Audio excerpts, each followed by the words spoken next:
चीजों को ग्रहण करने में शर्म नहीं आती।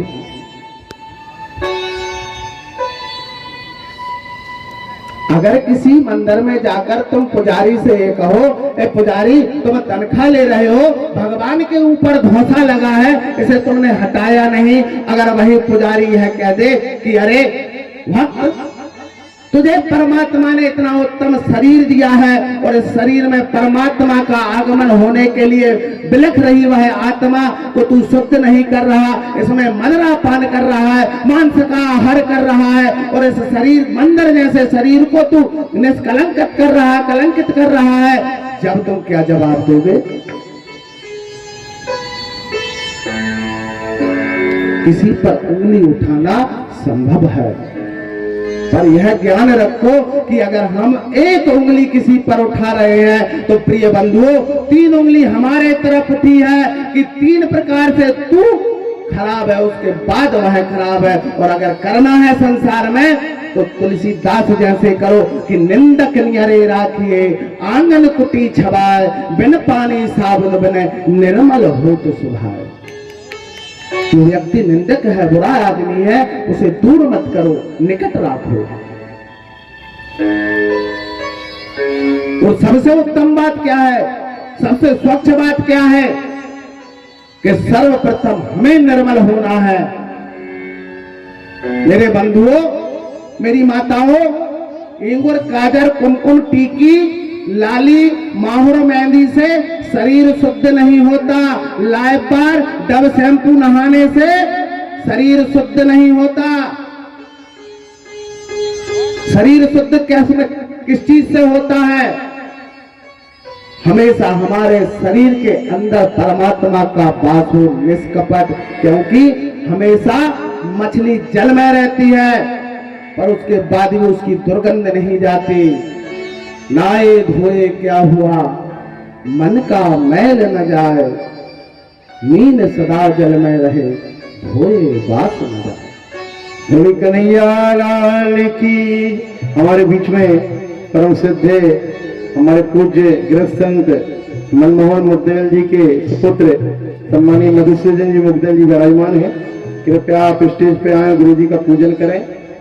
और लवकुश फ्रेंड्स क्लब के सभी सदस्य जो कार्यरत अपना कार्य सुचारू रूप से कर रहे हैं, एक बार सभी जयकारा लगाते हुए, और जो भी दान राशि इस आयोजन के लिए करना चाहते हैं, श्रीमद् भागवत पुराण के लिए, हमारे परम सम्मानीय राम गोपाल जी मां साहब वहां पर विराजमान है, अपनी दान राशि स्वेच्छा से लेकर सकते हैं।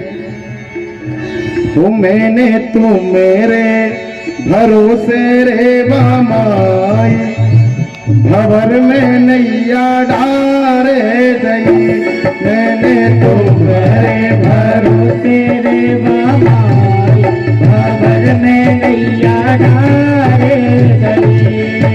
अरे डारे दई हो नैया डारे दई, हो डारे दई रे मैया डारे दई। नर्मदा तू मेरे मेरे भरोसे रेवा माई, भवन में नैया डार, मेरे तो मेरे भरोसे रेवा माई, भवन में नैया डार। हमारे अनुज भवानी कुशवाहा जो हमारे शिष्य हैं, गुरु जी का पूजन करें। यावनी माया तारे की नैया बनवाई, काहे की नैया बनी माया, काहे की नैया बनवाई। काहे की दारी डोर भवन में यादारे गई, मैंने तुम्हारे भरोसे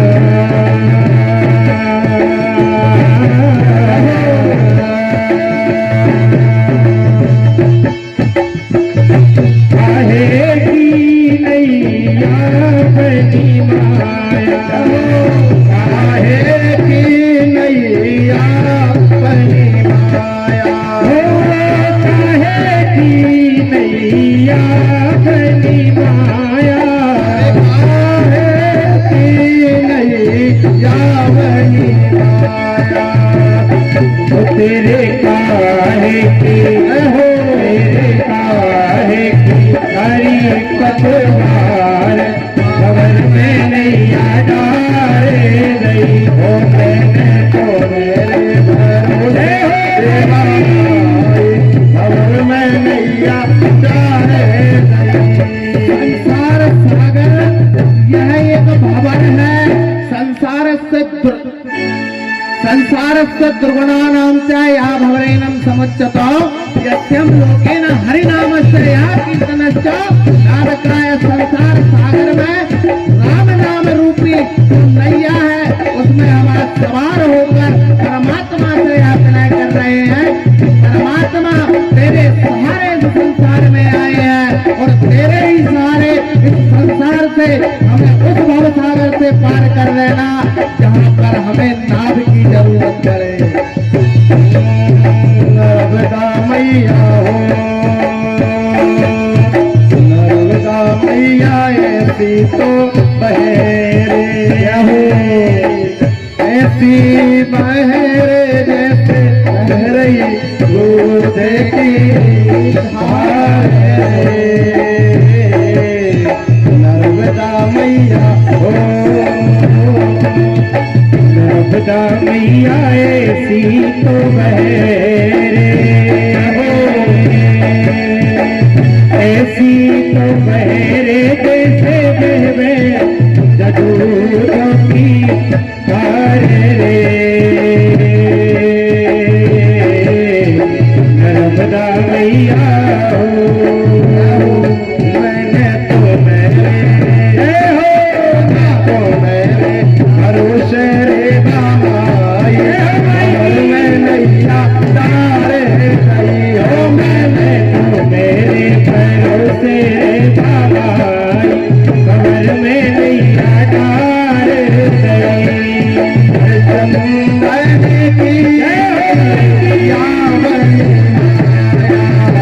चंदन की नैया बनी माया, चंदन की नैया बनी माया, चंदन की नैया बनी माया, चंदन की नैया बनी माया, चंदन की नैया बनी माया।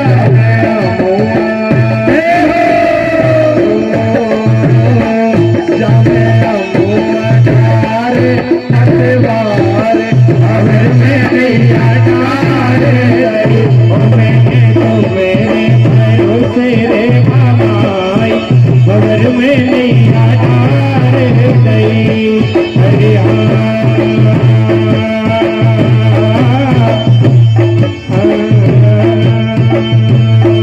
जो भी भक्त आज इस दरबार में नृत्य करना चाहे नृत्य कर सकते हैं।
खबर में नैया डार गई। इस संसार सागर, इस संसार के विडंबना में जो हमारी मानव रूपी नाव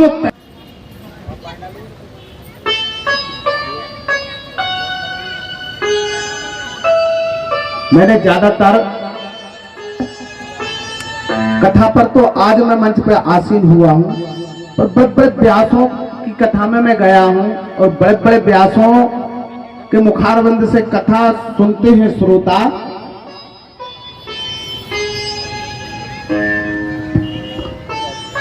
तो नहीं सुन पाए या हमने उस पर ध्यान नहीं दिया तो सारी कथा सुनने का कोई मतलब नहीं है। यहाँ पर 5 घंटे बैठने से कोई मतलब नहीं है। और कथा सुनकर 5 घंटे इससे सुनी और इससे निकाल दी, जब भी कोई मतलब नहीं है। कथा श्रवण करके अपने जीवन में उसे उतारना कथा है। राम वही है, कृष्ण वही है, शिव वही है और कथाएं भी उनकी वही है। पर कथाओं में भगवान ने क्या किया, उसके करने से क्या प्रतिफलों को प्राप्त हुआ और हम इस धरा के मानव को क्या करना चाहिए, यह कथा है। श्रोता 3 प्रकार के होते हैं। एक श्रोता वो थे जो समस्त गोकर्ण की कथा में अलग अलग पृथक पृथक विमानों में बैठकर और स्वर्ग की यात्रा कर रहे थे, वह श्रोता है। एक श्रोता कौन सा है, जो कथा में सुनने आता तो है पर उसने देखा कि टिकने की अवस्था यहाँ पर है, उससे टिका और व्यास जी को लग रहा है कि बड़ा ध्यान मग्न होकर यह मेरी कथा सुन रहा है, पर पता चला कि वे सोते सोते और अपने कारोबार में व्यस्त हो गया। और एक श्रोता सुपारी काटने वाला और तीसरा कथा सुनी, अच्छा टाइम पास हुआ, पल्ला झटकारा और फिर वही काम। एक बार क्या हुआ, एक पंडित जी कथा कर रहे थे, एक माता जी आई और समक्ष बैठी थी और जैसे ही इधर से बाल कृष्ण लाल की जय हो गुरु जी कहे, उधर से माता के अश्रुआ निकलने चालू हो जाए। गुरुजी ने कहा, मैया बहुत घोर विभोर होकर कथा सुन रही हैं, मेरी कथा इन्हें बहुत भा रही है और इस कथा से इनको बड़ा आनंद आ रहा है। तो गुरुजी और जोर जोर से कथा कहने लगे। अंततः 7वां दिन आया पर माता जी का रोना बंद नहीं हुआ। तो गुरुजी ने मंच से पूछा कि माता जी, आज तो 7 दिवस हो गए, कथा में आनंद आया, कथा अच्छी लगी? माता जी ने कहा, बेटा कथा बहुत अच्छी लगी और उससे अच्छा तू लगा। बोले क्यों? बोले पहले तो तू ये बता कि तेरी माता के कितने पुत्र है? मैंने कहा मैया 1। तो और जोर से माता रोने लगी। मैंने कहा कारण क्या है माता? बोली बेटा मेरे घर भी एक बुकरा था और वो 7 दिन से जैसे तू चिल्ला रहा है ऐसे ही मैं करके चिल्लाता उसका प्राणांत हो गया। मुझे दुख इस बात का हो रहा है कि तेरी इतनी अच्छी भोली सूरत, तेरे बड़े बड़े लंबे बार, तू जननी का एक और 7 दिनों से निरंतर चिल्ला रहा है, तो मेरे बुकड़ा जैसा हाल तेरा ना हो जाए। तो मैया बुकरा जैसो हाल मेरो मत कर रही हो, कथा में कछु लेकर चली रही हो। और ये बातें जब भी अपनी सहेली मिले तो वहां जाकर यह बताना कि यार वे गुरुजी ने कहा था कि हमारा कर्तव्य क्या है। हमारा मेन कर्तव्य है धर्म की स्थापना करना, सभी के प्रति सद्भाव रखना, सभी के प्रति प्रेमातुर रखना। अगर हमारे मन की लालसा पूरी नहीं हुई तो हम सबको क्रोध आता है और हमारे मन की अभिलाषाएं पूर्ण हो तो हमें प्रसन्नता मिलती है। आने की मतलब कहने का यह तात्पर्य है कि उस व्यक्ति से जिससे तुम्हें अभिलाषा है कि इससे हमें प्राप्त होगा और वह प्राप्त नहीं हुआ तो आप उस व्यक्ति से दुखी हो गए और उस व्यक्ति से वह चीज तुमको प्राप्त हो गई तो आप प्रसन्न हो गए। आने के आपके सुख और दुख की चाबी उस व्यक्ति के हाथ में है। वो चाहे जब तुम्हें दुख दे दे, वो चाहे जब तुम्हें सुख दे दे, तो तुम्हारा कुछ नहीं, उस सामने वाले व्यक्ति के पास तुम्हारा दुख और सुख की चाबी है। इस प्रकार का जीवन जीना बंद कीजिए। साईं इतना दीजिए तामे कुटुंब समाए और मैं भी भूखा ना रहूं, कोई साधु ना भूखा जाए। हाय हाय हाय हाय जगत की हाय हाय में संसार छूट जाएगा और वह रात्रि ऐसी आएगी कि जब काल हमारे शरीर पर आकर और बैठ जाएगा, उस समय ना तो हमें राम नाम कहने का समय मिल पाएगा और ना हम कोई सतमार्ग की गति कर पाएंगे और फिर पुनरति चरणम पुनरति। एक बात बताओ, आप हाट जाते हो, बाजार जाते हो, आप तो जाते होगे, घर से झोला ले गए, उसमें कुछ सामान लिया हाट बाजार से, घर से फोन आया, आप फोन सुनने लगे और वह झोला बाई चांस उसी दुकान पर रखा रह गया। अब बात करते करते घर आने लगे, रास्ते में तुम्हें याद आया, अरे मैं झोला लेके आया था, उसमें मेरी कीमती वस्तुएं थी, वह वस्तुएं कहाँ हैं? अब ये बताओ, घर आओगे या उस झोले को लेने जाओगे? बताओ। अरे भैया कुछ तो बोल दो, झोला लेने जाओगे ना? प्रिय बंधुओं, परमात्मा ने तुम्हें इस बाजार में भेजा है, अच्छे और बुरे कर्म का झोला तुम्हारे हाथ में है। अगर आज वह जो कर्म रह गए यहां पर और तुम फोन उधर से आया और उस फोन पर चले गए, झोला यहीं पर रखा रह गया, तो या बताओ सत्य ईमानदारी से झोला लेने आना पड़ेगा कि नहीं? आना पड़ेगा। इसलिए उस सामान को साथ ही ले जाओ। जीवन की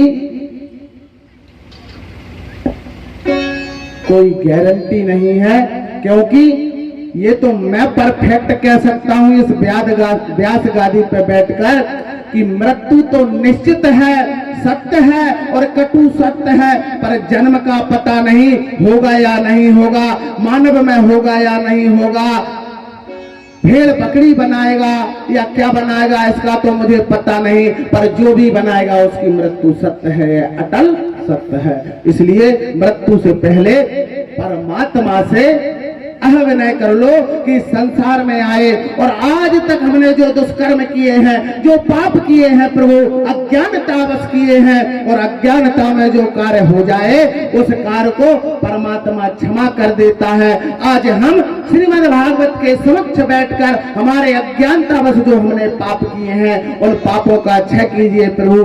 आज के बाद हम कोई ऐसा पाप नहीं करेंगे जिससे तुम्हारा सर नीचा हो जाए। परमात्मा को बहुत दुख होता है जब उसकी बनाई ये सर्व उत्तम सृष्टि, जब सृष्टि के प्रतिकूल काम करने के अलावा उसके दुष्प्रभाव में आकर और दुष्कर्म करने लगती है। जब परमात्मा रोता है, परमात्मा रोता है, परमात्मा सोता है, परमात्मा खाता है, परमात्मा भोग लगाता है, पर किसका? अभिमान का भक्षण करता है, प्रेम का भोग लगाता है, सुख की निंदा सोता है। और जब उसकी बनाई सृष्टि में कोई स्वच्छ मानव अधमता के कार्य करता है, जब मेरा बिहारी रोता है, और जिसने भी अगर बिहारी को रुला दिया तो उसकी जिंदगी सुखी हो सकती है?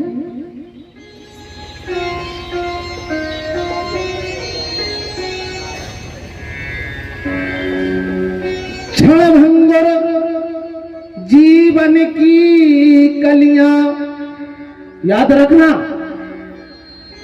क्षणभंगुर जीवन की कलियां, कलिकाल को जान खिली ना खिली, कल का पता नहीं। मल्यागिरी की सती शीतल मंद सुगंध समीर को जान मिली ना मिली। और कलिकाल कुठार लिए फिरता तन नम्र से चोट झिली ना झिली। और अब भी वक्त है मानवो कि भज ले हरि नाम। तूने फल मिष्टान इत्यादि का रस तो लिया है। रसना किसे कहते हैं? जिह्वा को। संसार के समस्त पदार्थों का तूने सुख लिया है, पर अब हरि के नाम का सुख ले कैसे? कि भज ले हरि नाम। अरे रसना फिर अंत समय में हिली ना हिली।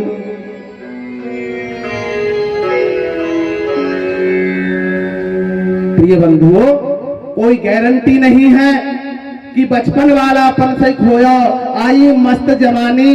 बाप मताई ने करो ब्यायो दूल्हा बनो गुमानी। देख बुढ़ापा पर पछतायो लाठी कली जवानी। तस्या नाम जब भोगे एनो तब जब जाए अभिमानी। कोई ने देख कर नहीं आया कि बालापन में भजन किया हो या जवानी में भजन कर ले या तरुण अवस्था में भजन कर लेंगे। अरे सब छोड़ो के बुढ़ापे में अब भजन ही करना है। गारंटी नहीं है कि भजन के लिए हल जाए। ये तो आदत की बात होती है। बालापन से कोई ट्रैक्टर चला रहा है, उसे बुढ़ापे पक तुम स्ट्रिंग पकड़ा दो, वो चलाएगा बराबर। और जब अगर बुढ़ापे पर वो ट्रैक्टर चलाएगा तो चलाएगा तो, पर उससे बोनी करवा लो, कहीं रेल रहेगी तो कहीं ज्यादा लग जाएगी मशीन। और परफेक्ट ड्राइवर बचपन का होगा वो एक तरीके कूद जाएंगे। आज यह बालक तबला बजा रहा है, जो छोटेपन से बजा रहा है, इसका तबला आगे चल के यह तबला बोलेगा। और अगर हम सांगे तबला बजाने लगे तो बजेगा तो तक दिन की जिंगा मगदन कहने लगेगा। तो भैया गारंटी नहीं है। पहले जीवन को सुधारने के लिए बालापन से अपने कार्य को बनाओ, और बालापन से संस्कार की आवश्यकता है। और संस्कार माताओं तुम दे सकती हो, और संस्कार को मानना तुम्हारा काम है। जब भी हमारे यहाँ बालक उत्पन्न हो, सर्वप्रथम उन्हें संस्कार देने हैं। उन 16 संस्कारों में उस बालक को बांधना है। निश्चिंत होकर बैठना, कभी वह बालक दुष्कर्म नहीं करेगा। हमारा देश भारत देश संस्कार का देश है। अभी तक मुल्कों ने, उन अंग्रेजों ने हमारे केवल संस्कार तोड़े हैं। जब जाकर भारत पर आकर उन्होंने आक्रमण किया, अधीन बनाया था, जब तक हमारे संस्कार रहे तब तक वह हमारे भारत में पग नहीं धर पाए थे। उनके प्रत्यक्ष प्रमाण मंगल पांडे जैसे महापंडित थे, जिन्होंने संस्कार के पीछे अपने जान दे दी थी, पर संस्कार नहीं छोड़े। उन्हीं के राज्य में हम आज राज्य कर रहे हैं, और हम यहाँ पर बैठे हैं, हमारे सारे संस्कार भूल चुके हैं। आजकल तुमने देखा, एक कुम्हार के पास 20 प्रकार के गधा रहते थे। अपने अपने गधों के लिए वह चिन्हित कर देता था कि दूसरे के गधे और मेरे क्यों गधे एक समान होते हैं, पहचान में आ जाए कि यह गधा मेरे चिन्ह का। कोई स्टार बना देता था, कोई प्लस बना देता था। आज वही गधों की चिन्ह तुमने देखे हमारे नौजवानों के शरीर पर बन रहे हैं। कहीं इधर से चिन्ह तो कहीं से इधर से चिन्ह, कहीं इधर से चिन्ह, कहीं से इधर से चिन्ह। यह संस्कार नहीं। जिस पिता के सामने वह पुत्र अपना संस्कार बनाकर आ रहा है, वह पिता हंस रहा है, आह फैशन है। अरे बालको, अरे क्षत्रिय कुल में जन्म हुए विद्वान कुल के इस परंपरा के नौजवानों, धर्म की ध्वजा तुम्हारे हाथ में हो। अगर संस्कार लाना है तो शिखा बनाने की फैशन निकाल लो, या गोपवीत धारण करने की फैशन निकाल लो, चूड़ाकरण पहनने की फैशन निकाल लो। मुछ मुंडा होकर क्या छत्री बताओगे? अगर किसी ने आकर तुम पर दाव लगा दिया तो क्या मुंह सुनाओगे, चुटिया खींचोगे, या मूछ का ताव बताओगे? कैसे छत्री?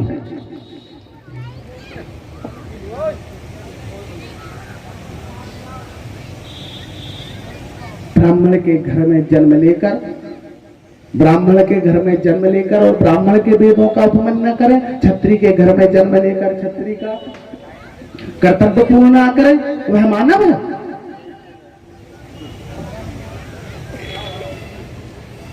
नारद जी माता पार्वती के पास गए। माता पार्वती जी ने कहा, नारद बहुत दिनों में आए हो, क्या कारण है?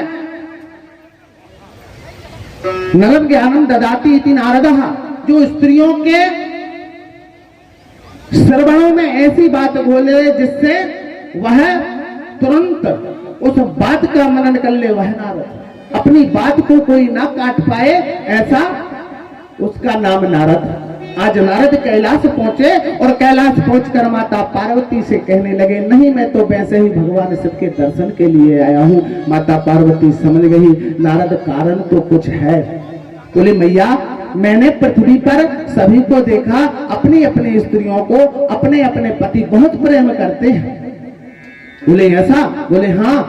बोले कैसे? बोले देखो भगवान विष्णु अपनी लक्ष्मी जी से कितना प्रेम करते हैं, कभी साथी नहीं छोड़ते। ब्रह्मा जी अपनी पत्नी से कितना प्रेम करते हैं, माता जी बिल्कुल बगल में बैठी रहती हैं। हमने तो तुम्हारे शंकर जी को देखा है कि तुमने पूजन की और ने ये कैसा प्रेम मैया, हमने समझ में नहीं आया। बोले नहीं नारायण, मेरे पति मुझे बहुत प्रेम करते हैं। बोले मैया हमको तो नहीं लगता। बोले क्यों? बोले तुम्हें एक बात का पता है मैया? बोले हाँ। बोले ये तो पूछो, तुम बार बार मरती हो, तुम्हारी मृत्यु हो जाती है, तुम्हारे भगवान शिव क्यों नहीं मरते, वो अमर क्यों है, यह रास बताया। अब माता जी का ठनका दिमाग, बालहट, जोगहट और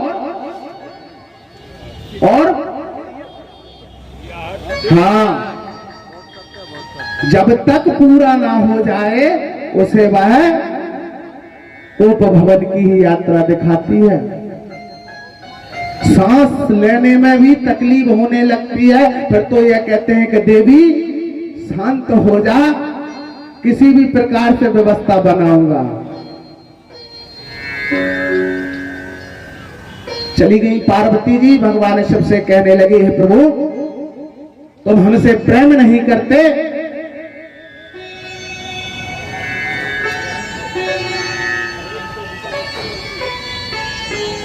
भगवान शिव कहने लगे, हे प्रिय पहले तो ये बताओ कि आज तुम गई कहां थी? बोले क्या नारद आए थे? भगवती कहने लगी हाँ हाँ अभी आए थे। भगवान शिव ने कहा अब तो बहुत कर्री बात है, समझाना। जहां नारद पहुंच जाए और फिर उसके बाद अगर किसी को समझा दिया जाए वह असंभव की बात है।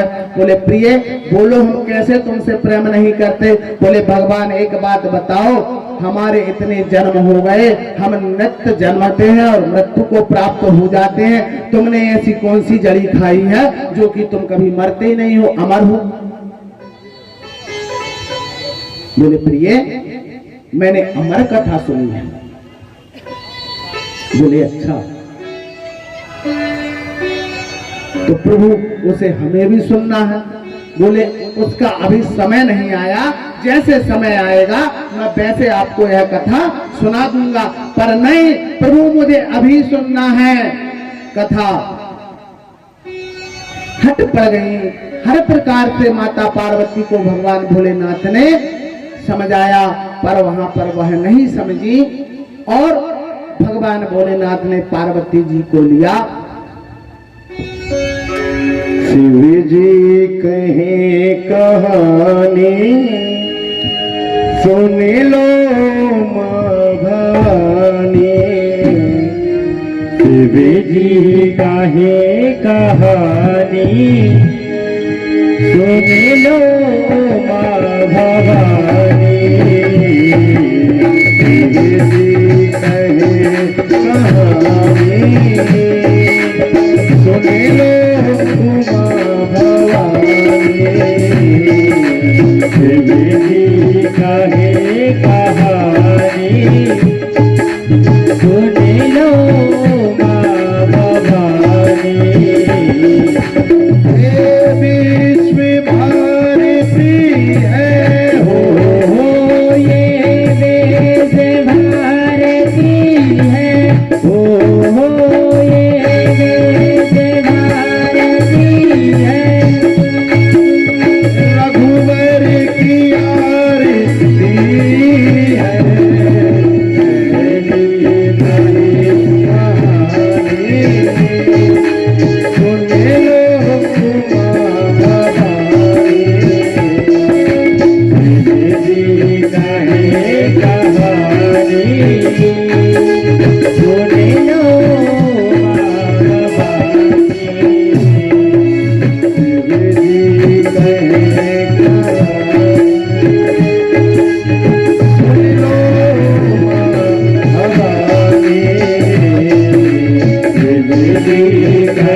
सुने लो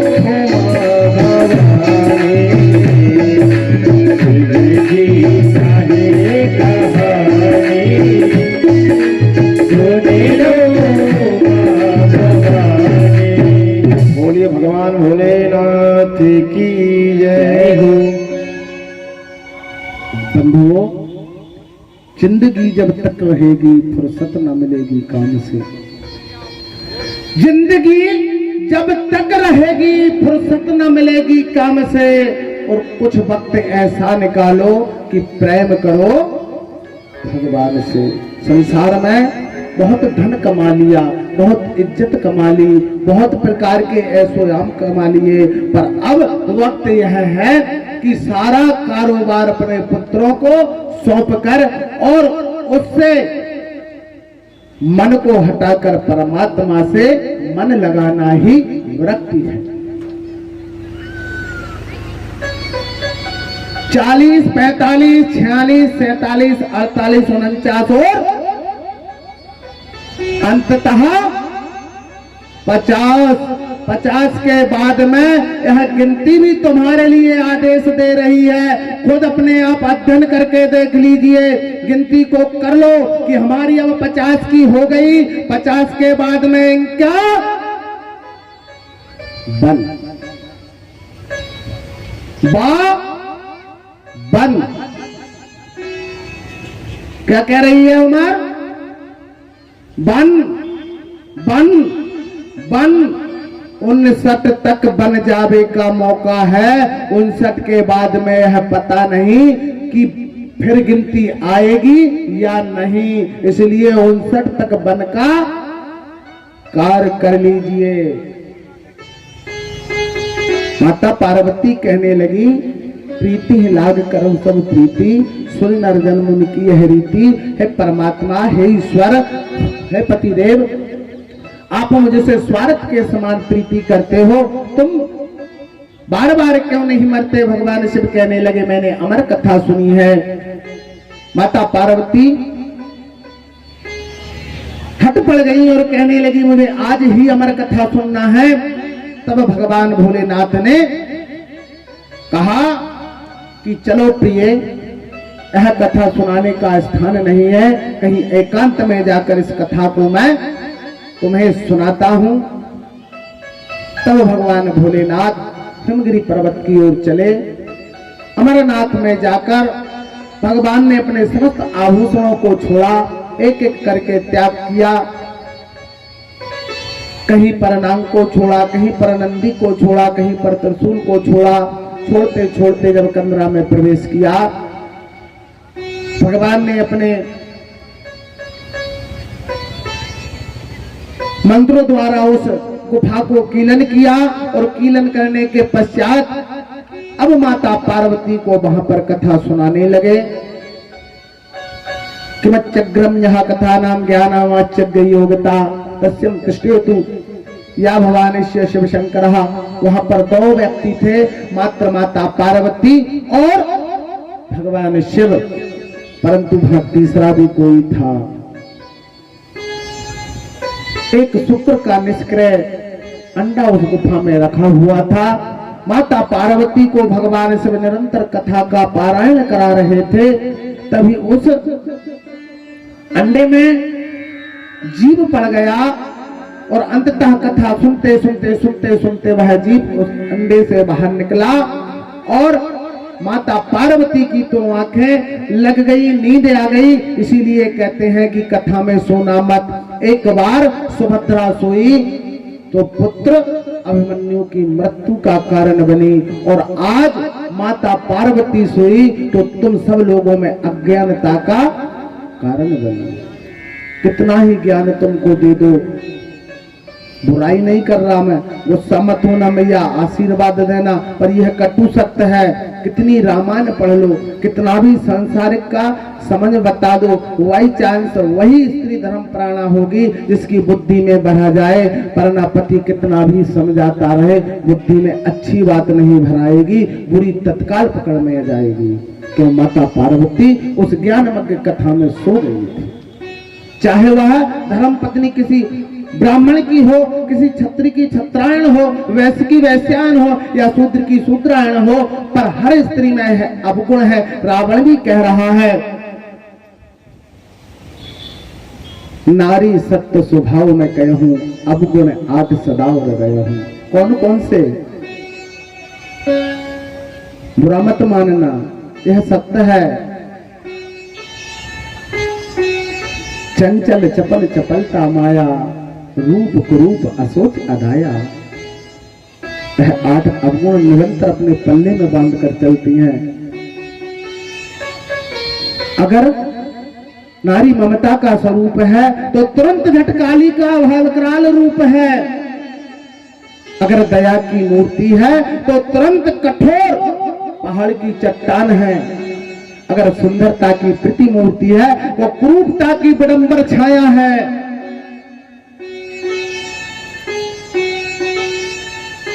माता पार्वती सो गई। वह शुक्र का अंडे से निकला हुआ जीव हुक्का देता रहा। अंततः जब भगवान भोलेनाथ की समस्त अमर कथा का समापन हुआ तो उन्होंने कहा हे देवी, तो देवी तो सोई हुई थी। उन्होंने सोचा कि यह हुक्का कौन दे रहा है, यह पार्वती के रूप में यहाँ पर कौन विराजमान है। जो अपने नेत्रों को खोलकर भगवान शिव ने देखा तो यह शुक्र का बच्चा हुक्का दे रहा था। उन्होंने कहा इसने तो अमर कथा सुन ली, अब इसको तत्काल यहाँ पर मिटाना चाहिए। तो जे हुई वहां पर कुछ शस्त्र तो था नहीं, एक दूबा का कण लिया और अभिमंत्रित कर ब्रह्मास्त्र चला दिया।